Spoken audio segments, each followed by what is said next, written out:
Si è tenuta stamani presso il Palazzo della Provincia di Catanzaro la conferenza stampa di presentazione del progetto Bottega Scuola Itinerante di Ceramica Terapia. La proposta è stata avviata dal laboratorio Figurus di Lamezia Terme insieme alla provincia catanzarese.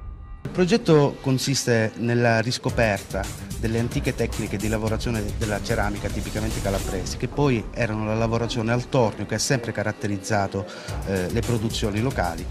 L'argilla è uno strumento terapeutico di per sé naturale, diventa terapia nel momento in cui la sposti in determinati luoghi ben precisi e diventa riscoperta non solo delle tradizioni ma anche di un'economia che per molto tempo ci ha caratterizzato. In questo periodo sicuramente gode di un po' di crisi e di sacrificio. All'incontro hanno partecipato il presidente della provincia Vandaferro e l'assessore provinciale allo sviluppo economico e alle attività produttive Roberto Costanzo, che ha spiegato la doppia finalità dell'iniziativa, una legata alle tradizioni della lavorazione della ceramica e quindi la riscoperta di antiche tecniche, e l'altra legata al sociale, intervenendo con alcune associazioni in modo terapeutico.